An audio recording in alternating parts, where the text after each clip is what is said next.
That couture detail you've seen on luxury designer dresses, you're about to learn how to make it in under 10 minutes. I'm showing you the ruby top today, and yes, it's surprisingly easy, but here's the game changer. We're using shirring, the couture technique that instantly elevates any basic top.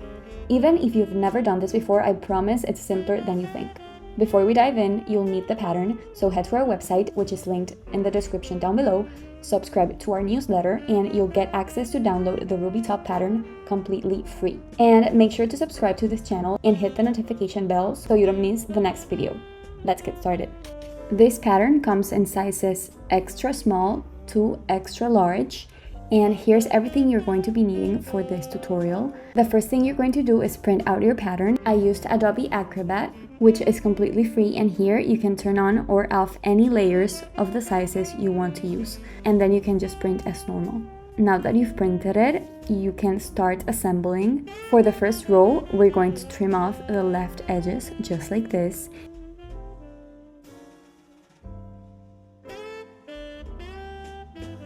And as you can see, we have some markings on the pages that help us as guides when we're gluing the paper. From the second row onward, we're going to trim off the top and left edge.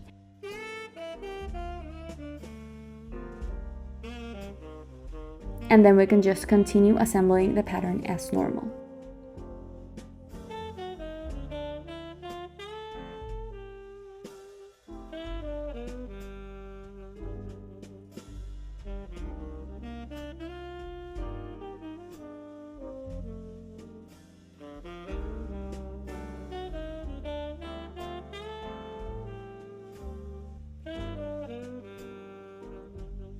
I'll be using this pink satin fabric. I absolutely love it. It's so elegant, perfect for this top.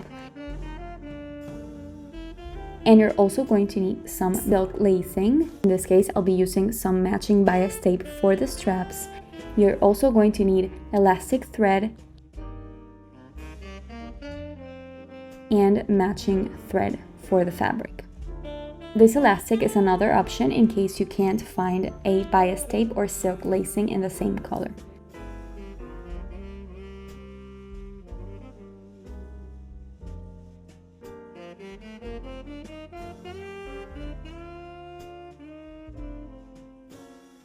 Now it's time to transfer all of the markings on our pattern paper to the fabric. We're going to be using this tracing wheel, and as you can see, as soon as I glide it on top of the paper, you can see how it transfers into the fabric. And then I just go ahead and use some chalk to draw on all of the lines. Make sure to do this slowly and carefully, and make sure not to miss any lines.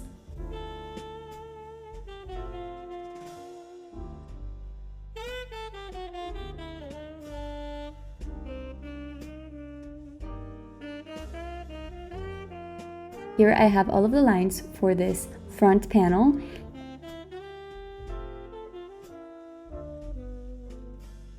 And you're going to do the same for the sleeves. These ones are a little bit easier to transfer since you can just use a ruler.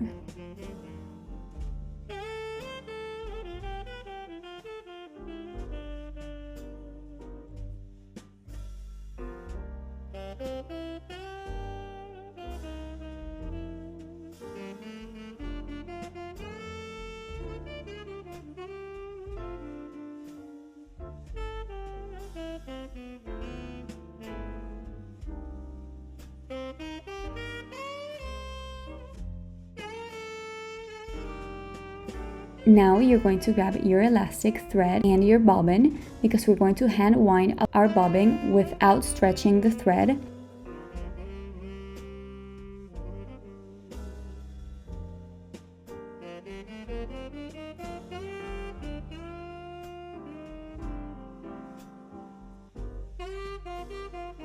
And this is what we're going to use for the shirring. Shirring basically means that you're going to place this elastic bobbin as your lower thread, but for the top thread, you're going to use normal thread. And as soon as you start sewing, you begin to notice how the fabric begins to shirr at the back.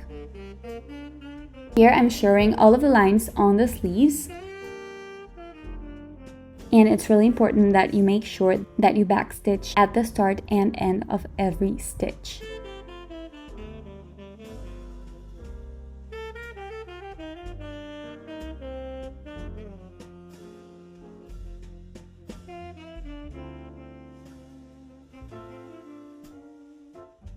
Then I just went ahead with my iron and steamed the sleeves.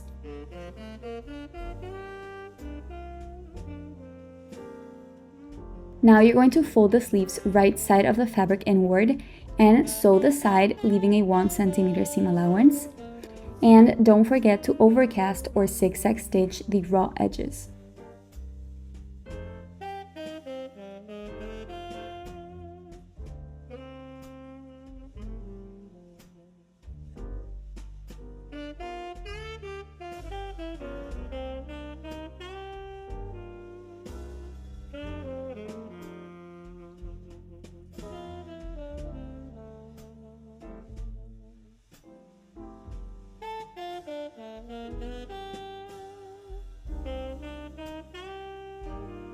Next, you're going to finish the top and bottom edges of the sleeves with an overcasting stitch. Since I don't have an overcasting machine, I'm going to use an overcasting foot, which is this one, and it just helps me make a similar stitch.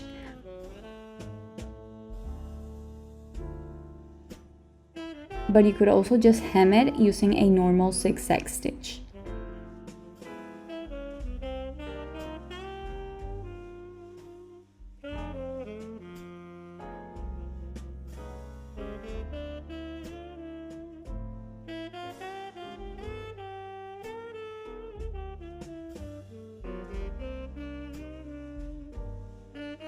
Now we're going to sew the lines on the front panel the same way we did with the sleeves. You have to make sure that you don't miss any lines here.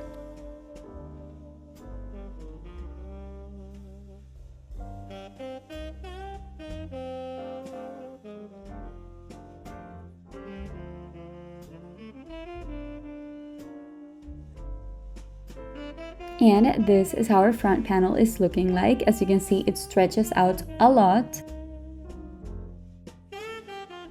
And now we're going to finish the edges all around the same way we did with the sleeves.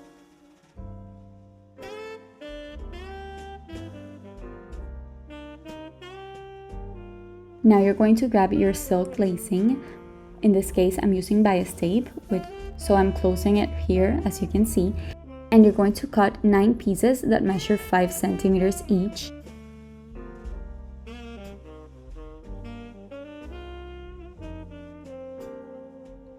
And you're going to make the loops as shown on the sketch.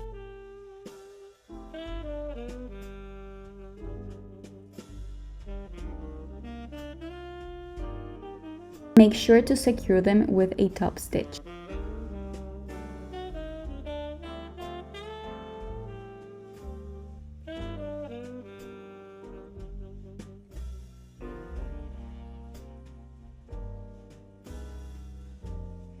And last but not least, you're going to insert the lacing or bias tape into the loops, just as shown on the sketch.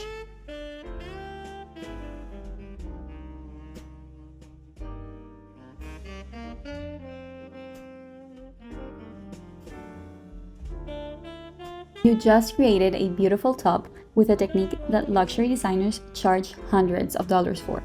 That's shirring, and now you can use it on anything. Next week, we're building on what you just learned. We're going to use this exact shirring technique on a bias cut dress, and it's going to look even more impressive. If this video helped you today, please leave a comment below telling me which technique you found most helpful. Maybe the shirring or maybe something else. And if you loved the ruby top and end up making one, I would love to see yours. So make sure to tag me on my Instagram. See you on the next video.